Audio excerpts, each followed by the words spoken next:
The illustrious Jabba bids you welcome. I'm going to regret this. I'm Pete Mitchell. He's Peyton Jones. And this is the Church Planter Podcast, brought to you by Church Planter Magazine.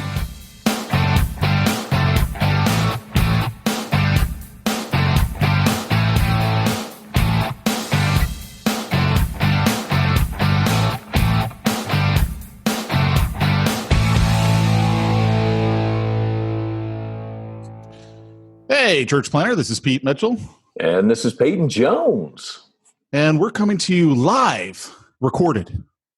You like that? You like how I did that? Live recorded. Live I recorded. Like that. Spoken like a true marketer. I should speak like a politician. Hey, let me tell you what we're going to do. And now I'm not going to tell you what we're going to do, but I'm going to make it sound really elegant and just keep talking. So you think what we're going to do. I know. You know, I look at some of these videos and they're like an hour long. And I'm like, what are you saying in an hour? Say it in 3 minutes. Get in there. It's like our podcast should be an hour, but definitely not your public safety announcement. Dude, they're like, I don't know if you watch the ones from Garcetti, the mayor of LA. But yeah, because you're so far south, I don't know if they're putting them on the TV there. Yeah. He dominates every channel. I don't know what time it is, but you can't like watch news without seeing him talk. And every time he's opening his mouth, I'm thinking, just get to the point. For the love of all that is holy, get to the point and let us get back with our lives. It's like we're in a weird time, man, where these guys all of a sudden they want all the limelight, they want all this power. It's strange to me. Like, I don't know, man. We're living in strange days, and we've let this happen. I was telling Jamie yesterday, I was like, you know what? I really wonder what the world is going to look like in 50 years. Yeah, like. This is the beginning of a completely different America. Like the line is the new normal, but it's a completely different America because they're literally throwing out the old playbook, which was our Constitution, and this is how we all agree to play the game of life. They've literally just thrown the whole thing out, and now they're doing their own thing. And I'm like, but they haven't said that this is how they. Oh no, we totally uphold the Constitution. See, these are it's an emergency. It's an emergency. Measures. Yeah. So you can get away with murder if you just, you don't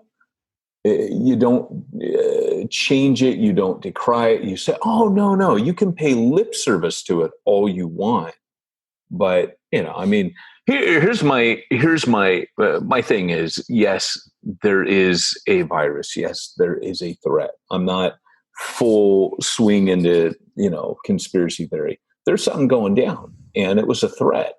But at the same time, our reaction to the threat was not equivocal. It was overreaching. It was based on the information they had at the time, I can at least say I understand their reaction. I don't agree with their reaction. Correct. Yes. I can at least understand it. Okay. I don't know if you remember this, but Gavin Newsom, the governor of California, at the beginning, he was saying, Pete, the supreme commander, the supreme emperor, leader, the emperor of California. At the beginning, he was saying, in the next 6 weeks, I'm going to have 26 million cases of coronavirus. Like, he was genuinely believing that. And I think it was because of the data that was presented to him. So I understand that. Now, that doesn't mean you throw out the Constitution, which is what they've done, and suspended it. And the line that I think is so funny, I don't know if you've seen this meme, but they're like, it's not martial law, it's democratic martial law, making fun of everyone who goes, it's not socialism, it's democratic socialism. I mean, because they've basically instituted martial law without calling it martial law. And they sure did. That's the scariest part of it. And that's why I'm curious. Well, they use the police. When martial law is called, then the National Guard rolls in. And, there would be... Which it's already here in Orange County. The National Guard's already here in Orange County. Right. Primarily dealing with food. You can't just roll them into Main Street. You have to ease it in. It's like I was telling Jamie this at the beginning. And they're like, oh, we're just going to do this for 2 weeks. And I just looked at her and I go, it's not going to be 2 weeks. No. They can't tell everyone, hey, this is going to be, the next 4 months. because everyone's going to revolt.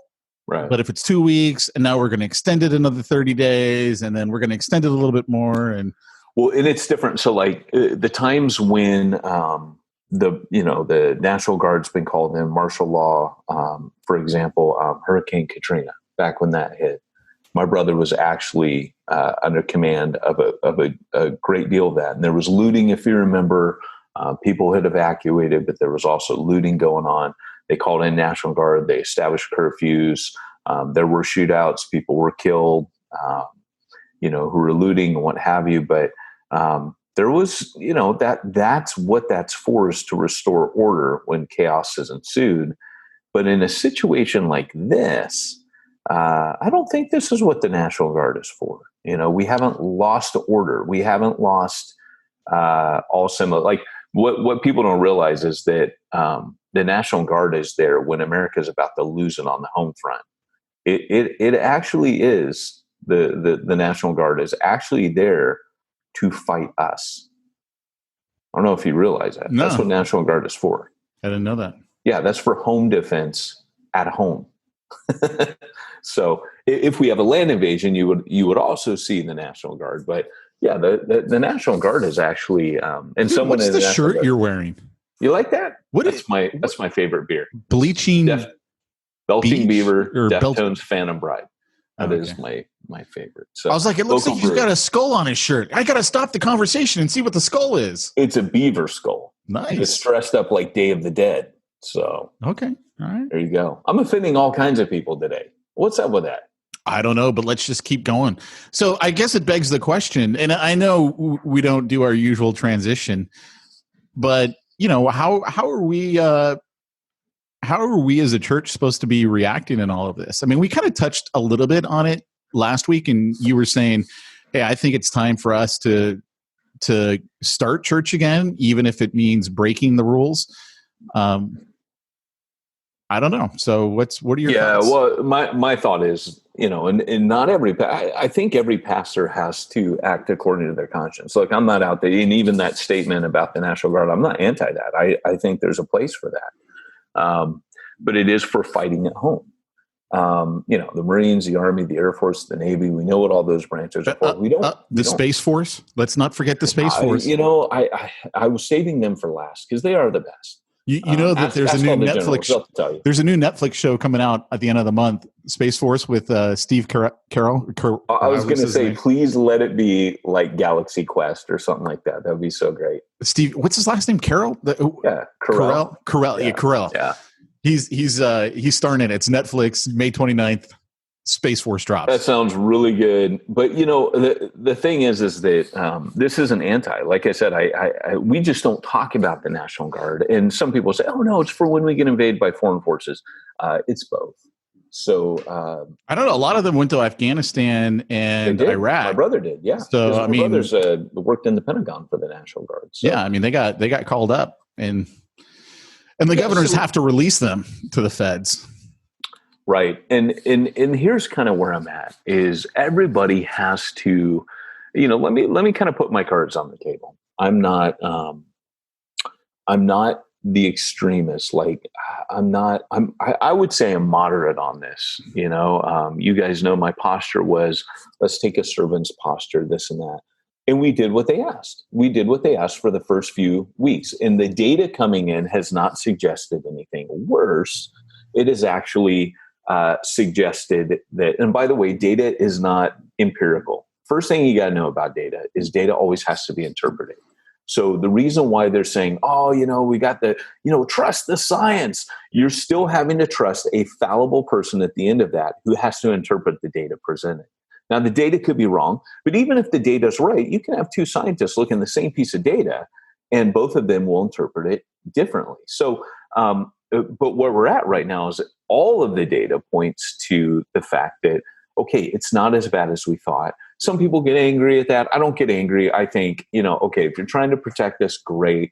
There's lots of conspiracy theories that, this was created by Big Pharma, Tony Fauci is evil. I mean, I've seen those videos, Here's the thing is when people's insecurity and fear is at a heightened level, it's easy to buy into people who want to feed off of your fear. And even those videos, I mean, those videos are, there's videos in two camps. There's ones that are like the two doctors in Bakersfield that come out and say, hey, this doesn't make sense. We're speaking on behalf of the medical community. They weren't selling anything. Some of the other videos that you see, they're selling or promoting something for you to buy, like a movie, right? Like the Plandemic wants you to go buy a movie. I would be more suspicious of that and say, hey, don't just believe what you hear. Always, if someone wants you to buy something, then okay, hold on. I've got to step back. I'm not saying it's wrong. I'm not saying they're wrong.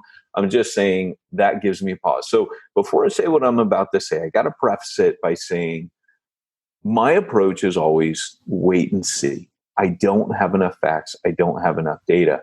But what I do know is that the data has consistently been telling us since we sheltered in place that things are remarkably less drastic than what we thought. What will happen undoubtedly is that there will be an outbreak of all kinds of sickness and flu, whether it's COVID-19 or the other flus we have going around.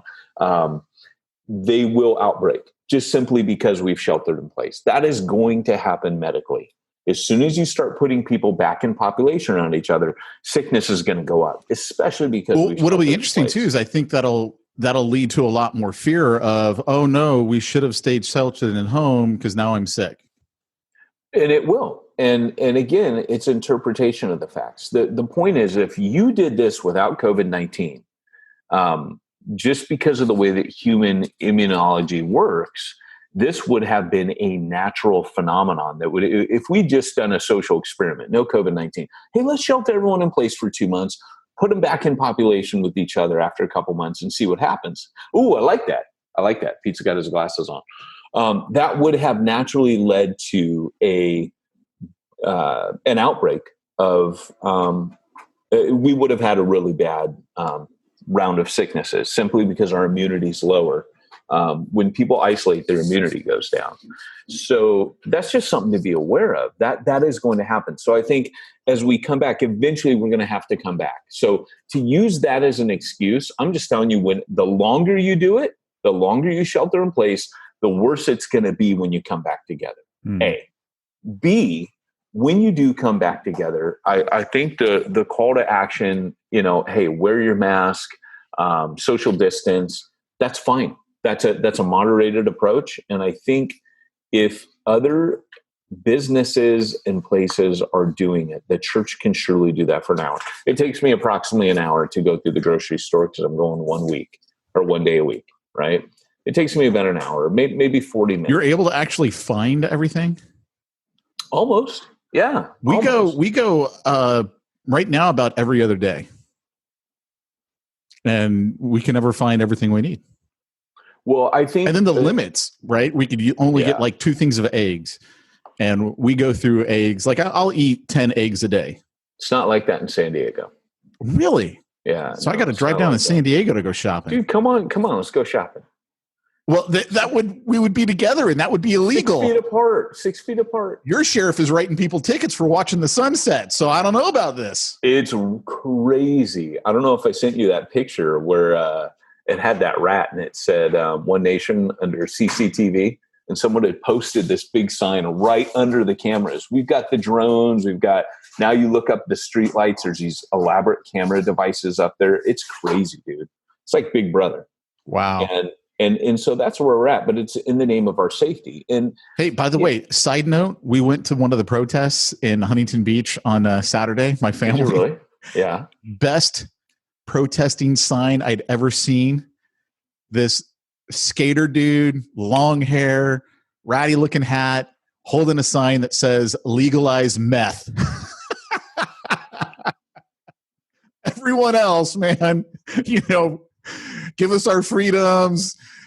Newsom's not essential. This dude legalized meth. I was you remember dying. It used to be legalized pot, oh yeah. Now that they got that, it's let's get past the gateway drugs. Let's go to the next one. Oh my gosh. So all that to say. By the way, guys, that was a joke. I'm sure the guy was joking. Well, I mean, I don't know that he was joking. He wasn't joking. I'm joking, thinking it's the greatest sign. But basically the way that I look at this whole thing is, if it's okay for some, you cannot trounce the Constitution. And I know people are like, "Oh, don't be ridiculous," blah blah blah. I get that. I get that argument. I'm not saying this out of fear. I'm not saying it out of, "Oh, they've taken our right." I'm not. I'm not at the point where I think that's what's behind this. But I know that they have done it. And I know they've done it, some of them thinking this is for good reason. It's for your protection. You have to take, all these factors because, granted, if there was a virus of the magnitude, it would have made sense. And none of us would have thought about it as trouncing our rights. I certainly didn't at the start. And I still don't think that's the motive, but I think it's the consequence. And being told that you cannot come out. And like I said, the government has the right to declare martial law in certain circumstances. But I think that this is kind of the place where, for churches right now, we know what we need to do to be safe. If it's safe for the supermarket, it's safe for churches. And so I know that particularly amongst the more conservative churches, and yeah, sure, you can profile them, they're starting to say, we're going to meet and you're not going to stop us. But, you look at them, they're social distance. Then other churches like Andy Stanley, I watched his announcement this week. One of the biggest churches in America, he says, hey, we're not going to, because it's just impossible for us to meet the way we meet and still observe these guidelines. So until they lift them, we will not be meeting. And I think each pastor needs to make their own decision and needs to go with their conscience. Like for example, the question is, what if it has an outbreak again and we were wrong and we're culpable? That'll be a hard burden. Charles Spurgeon suffered immensely when the balcony collapsed in this church and people died. And he didn't recover from that ever. He never fully recovered from that. That had a physical strain and mental strain. He started suffering depression from then on for the rest of his life. Well, I think, one thing that I would caution our pastors, in my opinion, obviously this is just an opinion here, I think we need to be very cautious of taking responsibility for the spread of a virus. Yeah. It's different than a balcony falling, only in that we can see the balcony fall. We know that we have a responsibility to make sure that our buildings are safe when people meet. But where did someone catch a virus? You can't possibly say that. You can't say, oh, I know they got this virus at church, when literally every single person in my community is going to one of three stores, or in our case, all three of them. Right. No, you're 100% right. The supermarkets, and this is the thing, is the supermarkets and the churches, the same rule applies. They're almost identical to each other. In fact, the supermarkets are worse, but the church brings people from various cross sections together, like a supermarket. So it's not, it's more, it's a hub of spreading.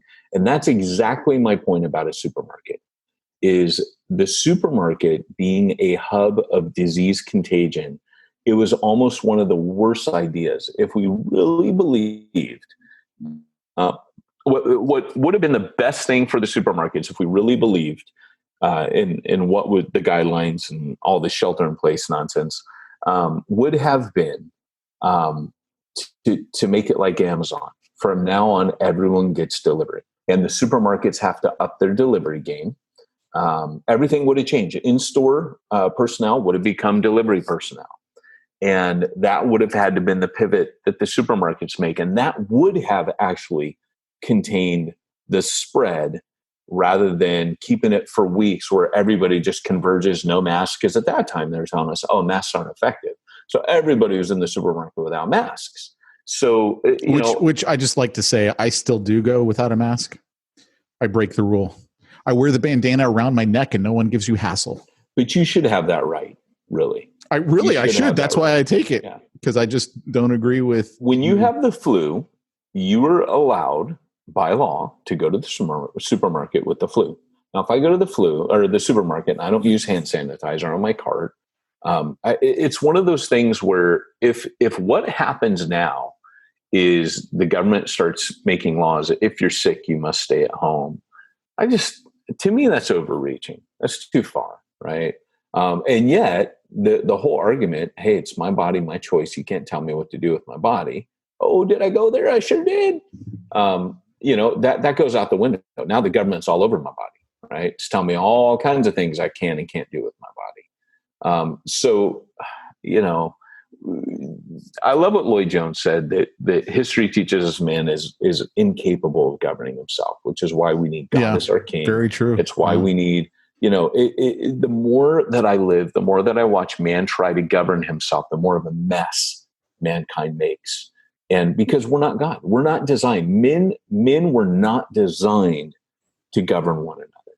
That wasn't how we were created. In fact, if you remember in the book of Judges, in 1 Samuel, they want, each one does what's right in his own eyes. And when that doesn't work out right, they say, oh, we need a king like the other nations, then we'd be okay. And Samuel goes, hey, look, you have God.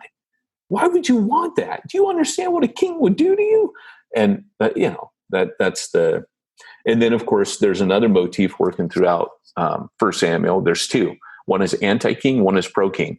And the pro-king thread leads back to Christ in his kingdom, that there's only, and then David pops up and he's the type of king. Saul personifies an evil king that dominates and mismanages people. David becomes a picture, an imperfect picture, but a picture of the king whose reign will have no end. And he's the good king. He's the one after God's heart for people. So, yeah. Sorry, I've been in through the word recently. I'm just actually just thinking about the whole King David thing. I find, and I know this is off the subject, but I find the story of King David one of the most fascinating ones, because in the evangelical church, we skip over certain parts of the Bible. I don't mean we don't believe in them. I just mean they're not taught from the pulpit very often. Yeah. David's Mighty Men is one of those sections. I just thought on that. Did you really? Yeah. Through the word?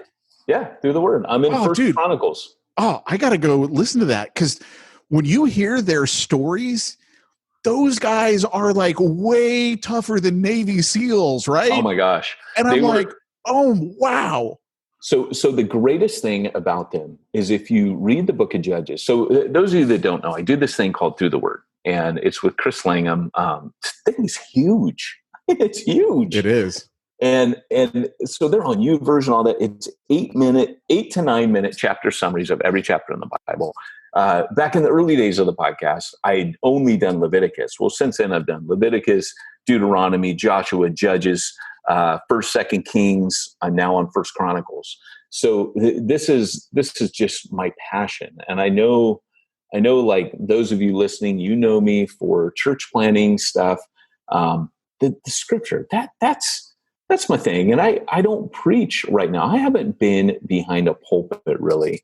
It's ironic because I feel my number one gifting is preaching, and I don't use it anymore. So, occasionally I might get invited to speak somewhere, and that's great and all.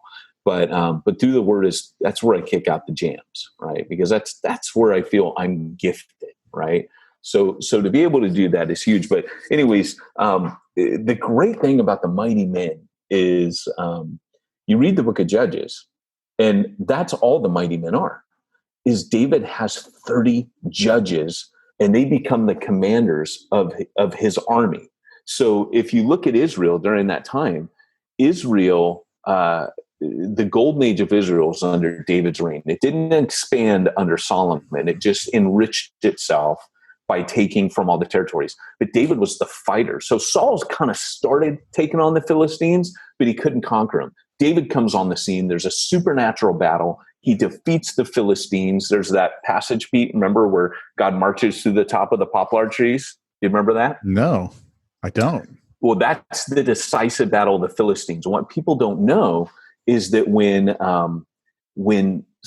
Saul ends up, so Saul dies, in that battle.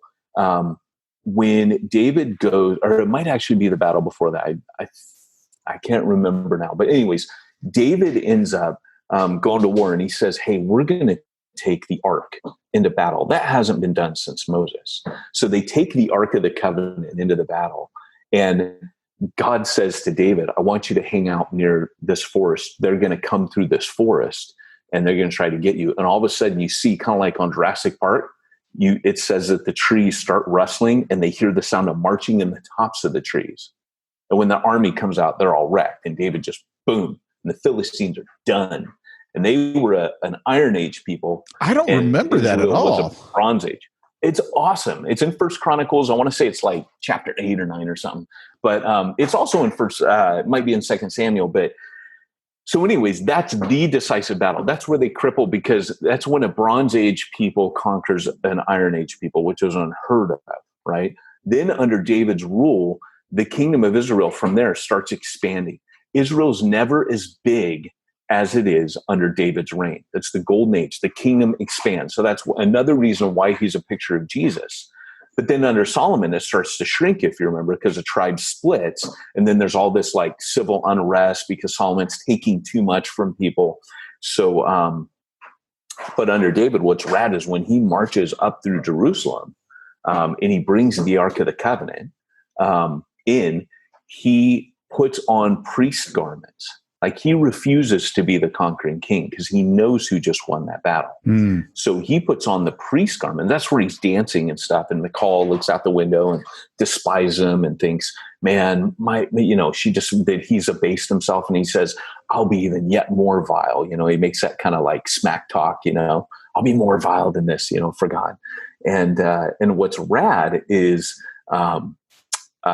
Michal, she's thinking like, my dad would have never done that. And that's exactly the point, is her dad would have never honored God and debased himself, right? He had these standards. He wanted to be the big boy. And here we've got this new king. This new king puts on priest robes during that victory march through the city, where normally a king would come and he'd shower gifts like we hear in the New Testament. David won't do that. He marches the ark through the city because God is the conquering hero. He is the one who's won the battle. And it's just such an amazing picture. And what I was going to go on to say, where this ties into the New Testament, which is fascinating, is there's in First Chronicles, in that passage, it says, and this is what they sing. David penned, because David was a warrior poet, he pens this amazing song. And it is what the people were shouting when Jesus comes into Jerusalem on Palm Sunday, that has the refrain, Hosanna or Hoshana, save us now. So when David marches the Ark of the Covenant in the city where God is seen to be the conquering commander, and by the way, Jerusalem was brand new taken, right? The city of Salem was brand new. Jerusalem, city of peace. It had brand new been taken, right? It was David had just conquered it. He had taken it in. He was establishing God there as the king. And then in Jerusalem, the same city, years later, the Messiah comes. It's the day of his visitation.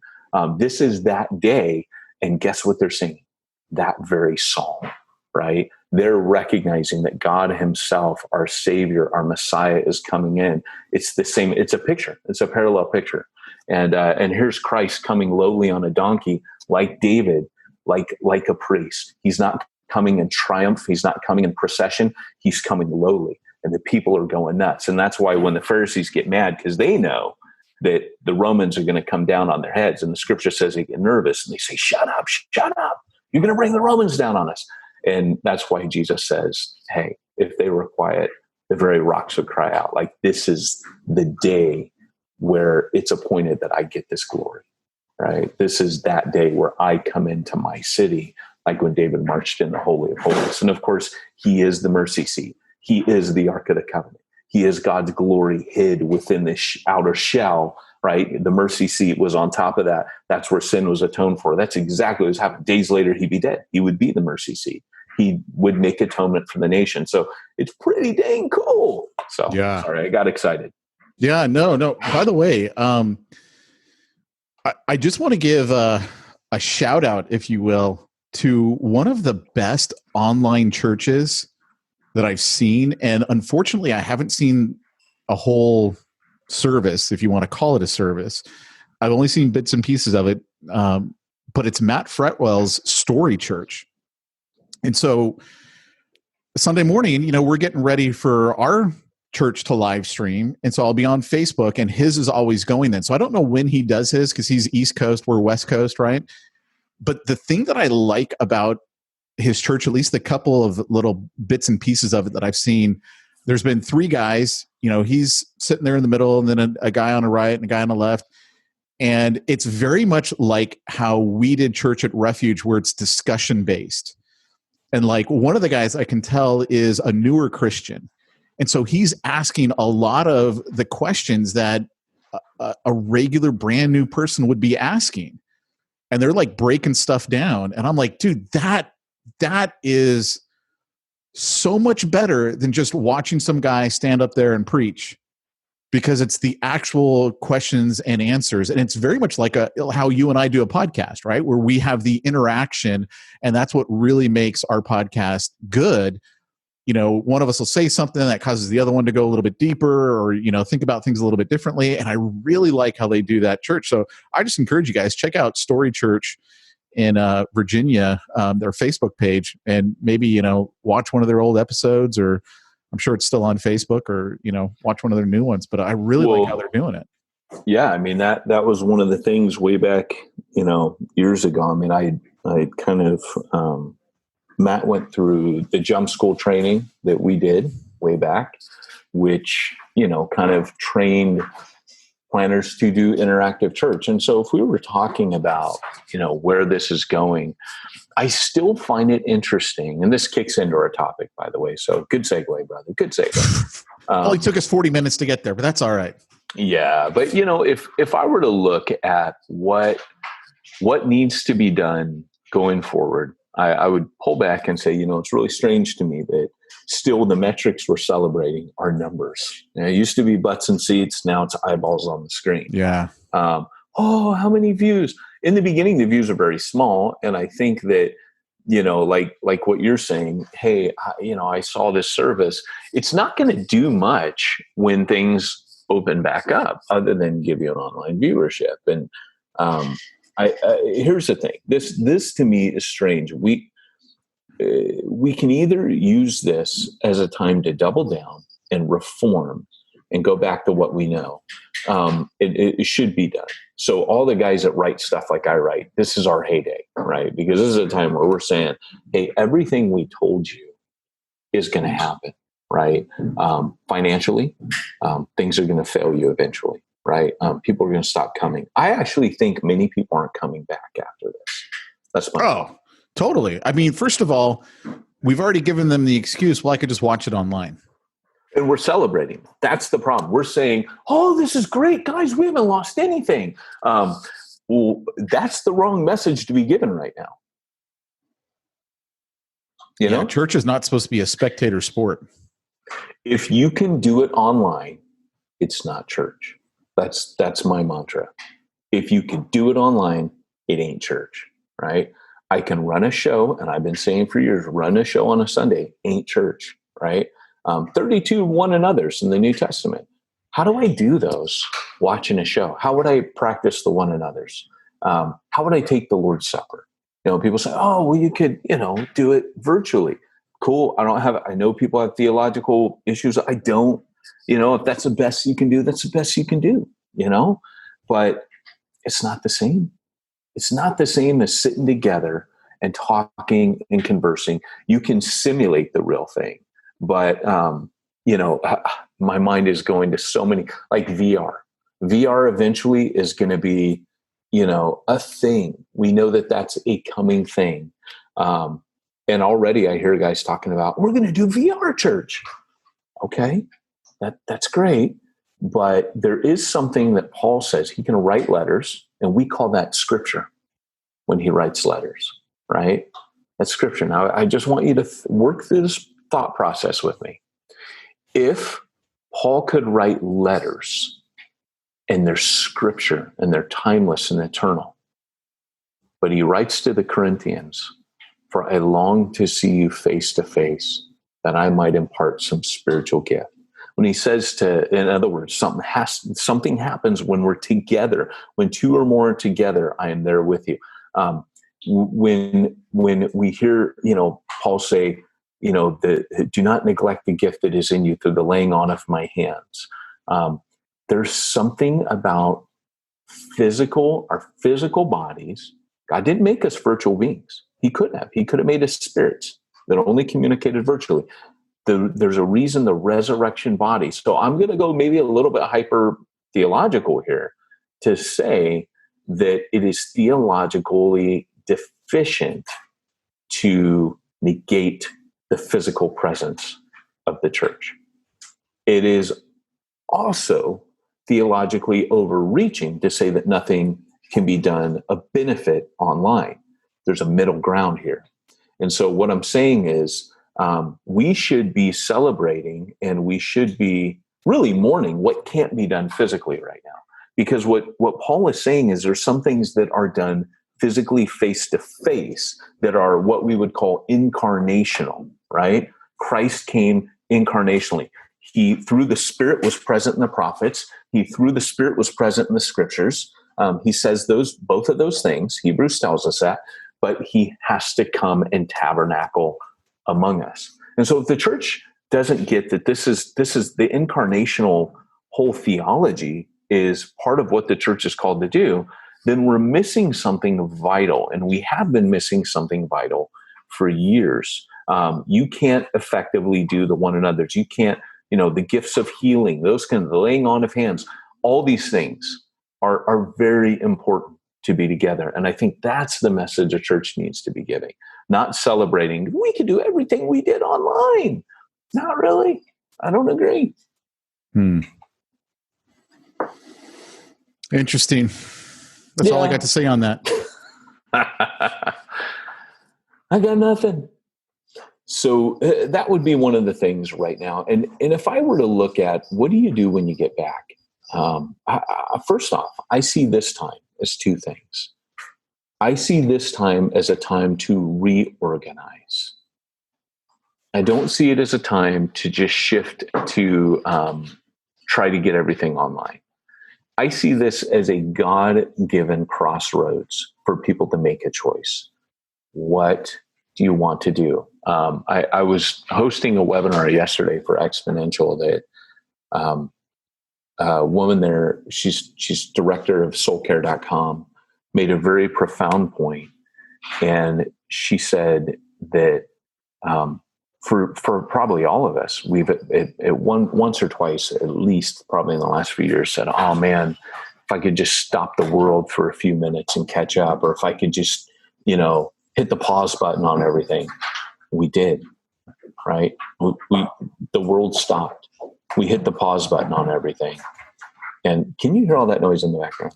Yeah. They're picking all that up. What is that? It's my kids running around getting paper and school materials, and my cat chasing toys. Like, it just seemed like all of a sudden everything converged on Mackenzie comes into my office and says, Dad, can you print more paper?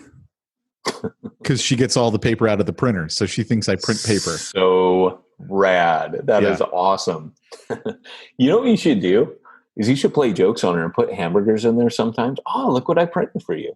You should totally start printing nonsense. I'm not gonna put a hamburger in my printer. I think it's a great idea on some levels, but on others, you should put small toys and little things in there and go, If I put a unicorn in there, she would lose her mind. That's what I'm saying. You totally need to squirt guns, disgusting things sometimes just because you're your dad.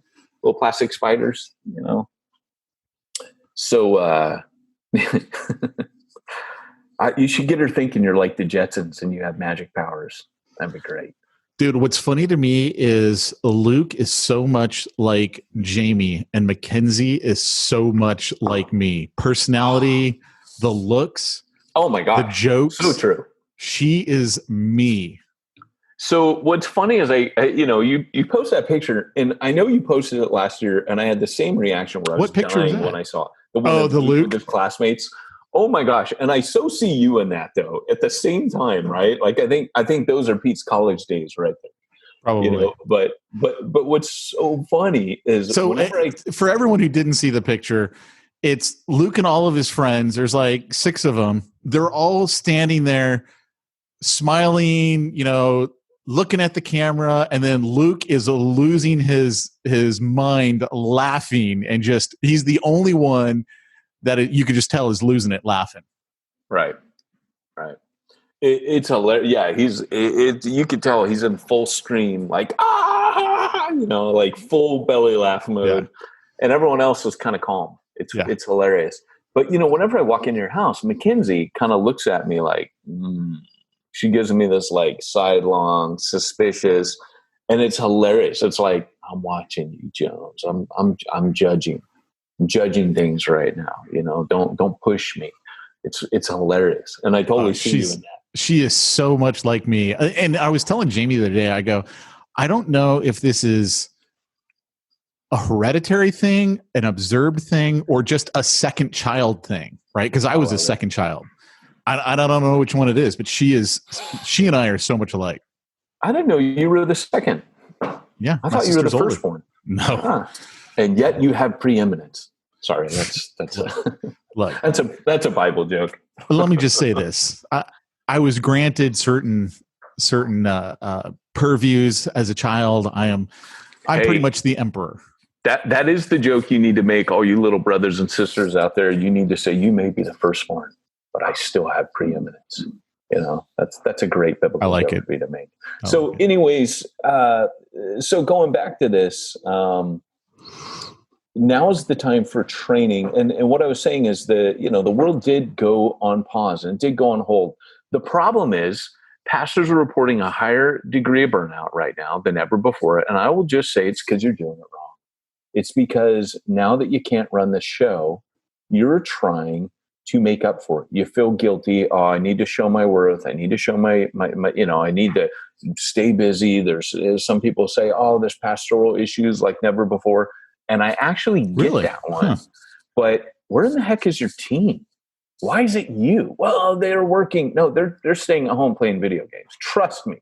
Everyone I've talked to that's working from home is playing a lot more video games and kind of bored. And not me. Netflix. I'm Netflix. But go on.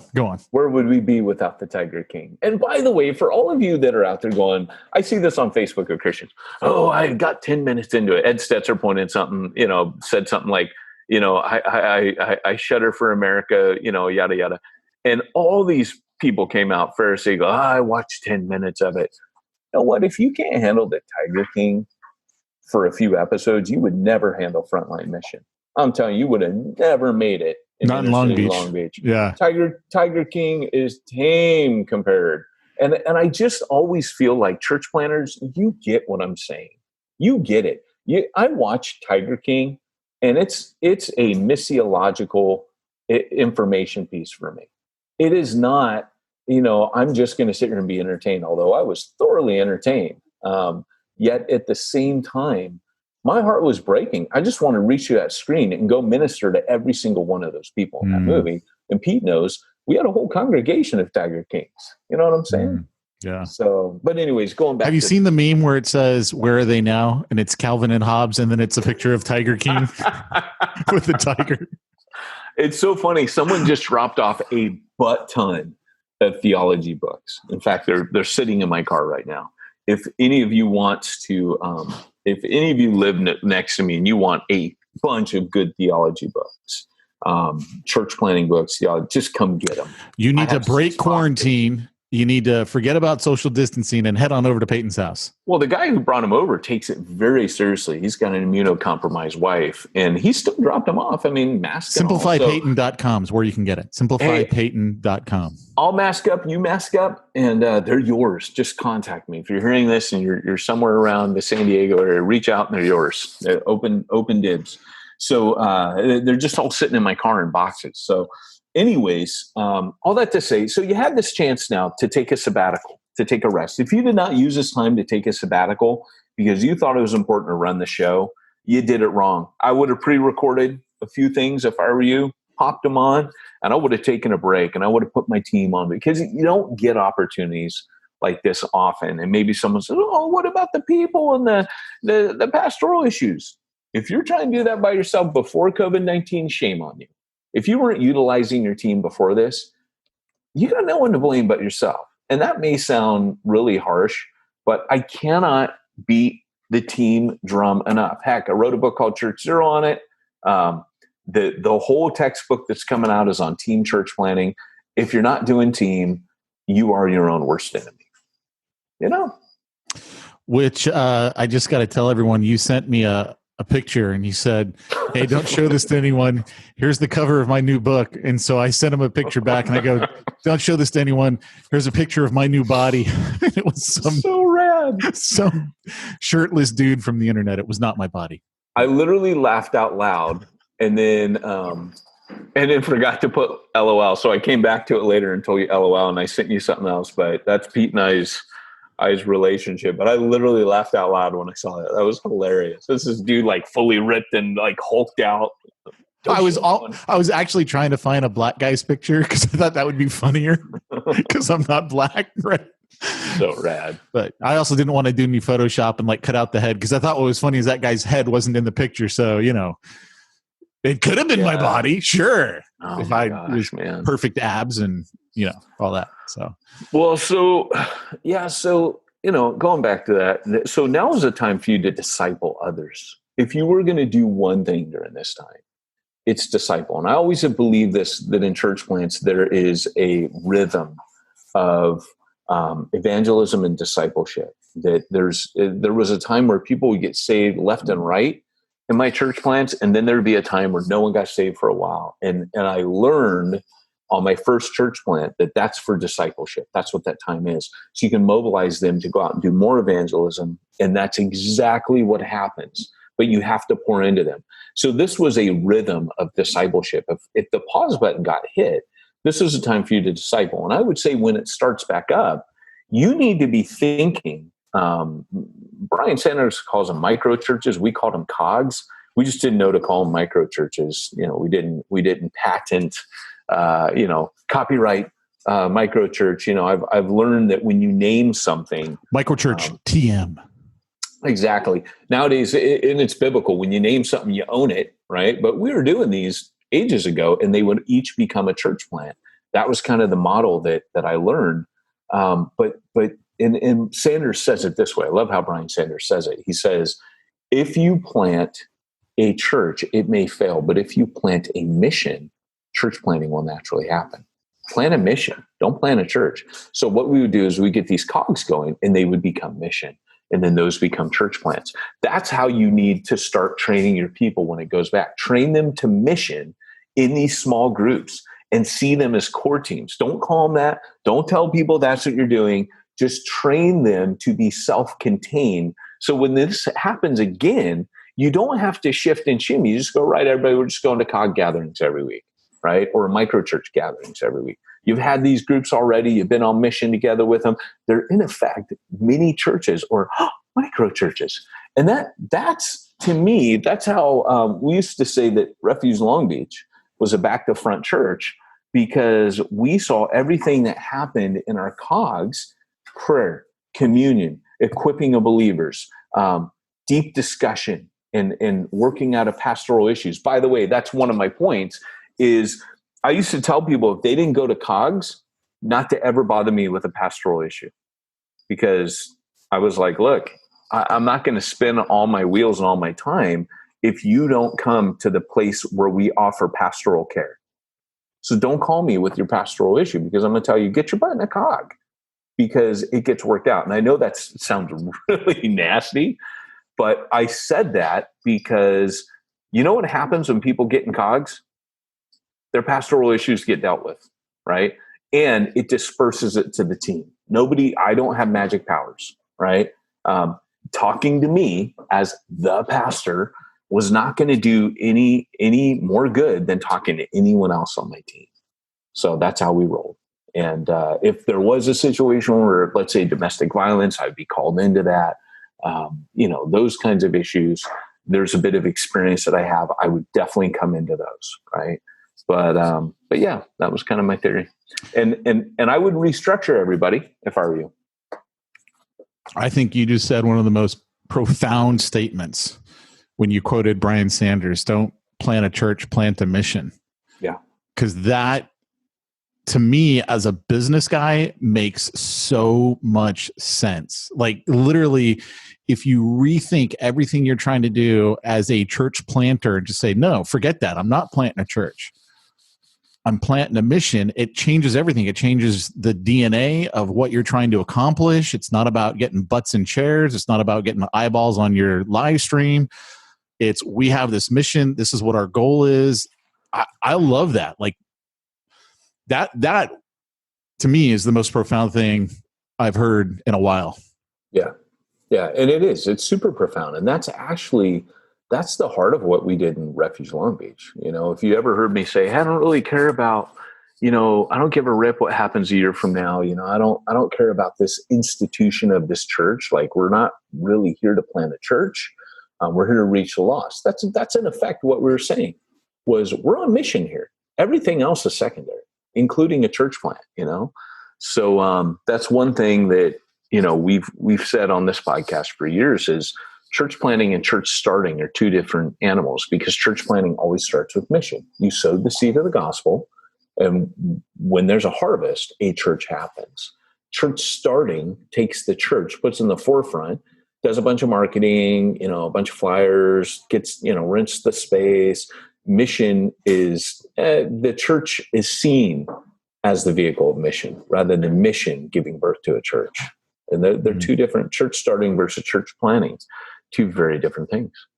But Pete, when you're doing all that starting a mission, you don't have time, to do your finances and all that stuff, because you're training your team, you're discipling, you're taking a sabbatical, you're doing COGS, you're planting mission.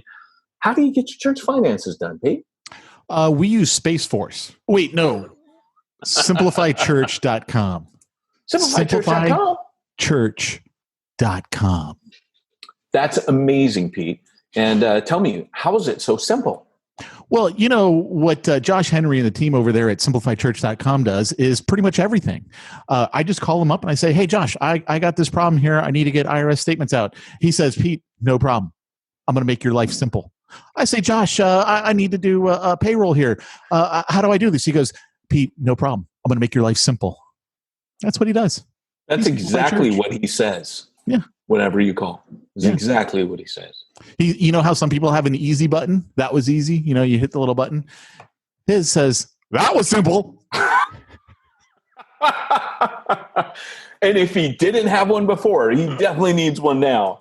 So, hey guys, thanks for joining us today. This has been Pete Mitchell and Peyton Jones reminding you, if you want to reach the ones nobody's reaching, you need to go where nobody's going. Pat, pat, and do what nobody's doing. Great, Scott. It's time for this week. Stop it.